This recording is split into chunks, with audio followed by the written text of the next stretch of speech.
The Kreutzer Sonata is obviously dedicated to Rudolf Kreutzer, who was a great violinist of the early 19th century, French. He taught at the Paris Conservatory. Beethoven had met him when he came through Vienna in 1798, had enjoyed him personally, apparently enjoyed his playing. He ultimately decided to dedicate this piece to him. But by all rights, the piece really should be called the Bridgetower Sonata. You can see in your program booklet, opposite the program page, a picture of the person to whom it was actually originally dedicated. His name was George Polgreen Bridgetower.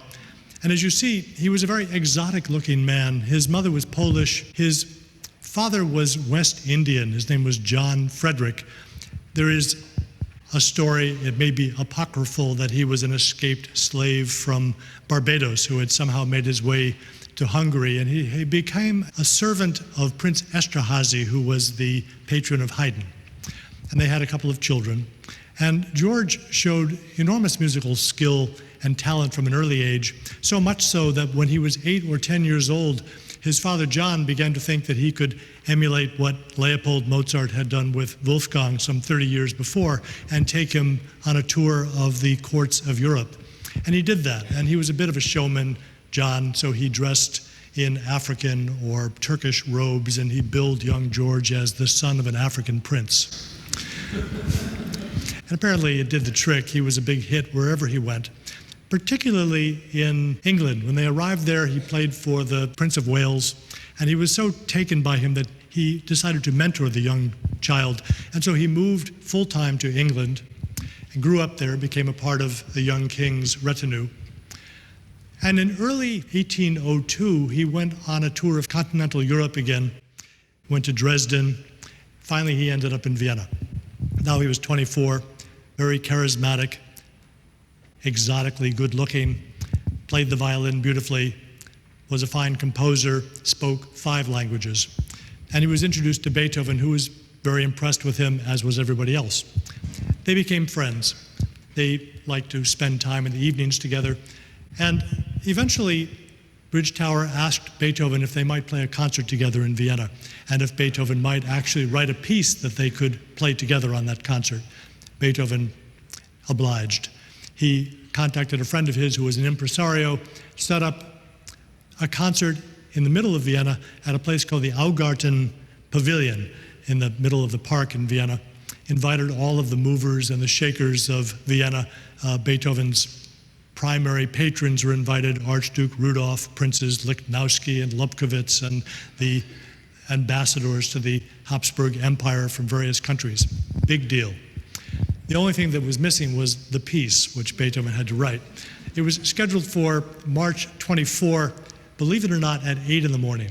I don't know why they had it so early in the morning, but that was the case. Beethoven realized early on that he was not going to have time to complete all 3 movements, so he reached back a year, appropriated the scintillating last movement of a piece he had written then to be the final movement of this piece, handed that to Bridgetower so that he could get a start on it.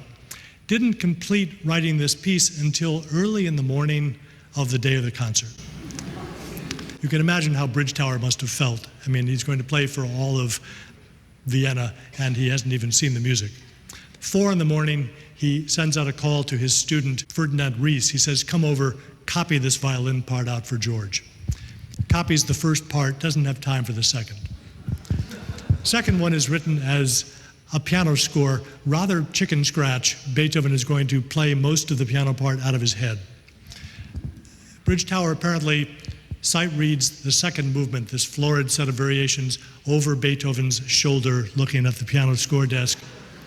Must have had very good eyesight and been a very good sight reader, because it was a huge success. So much so that the second movement had to be encored twice. After the concert, they had a reception. Beethoven was in an expansive mood, decided to dedicate the piece to Bridgetower, came over and dedicated it in a way that I think today we would consider to be politically questionable. He called it Sonata per un mulatico lunatico, which means a sonata for a crazy mulatto.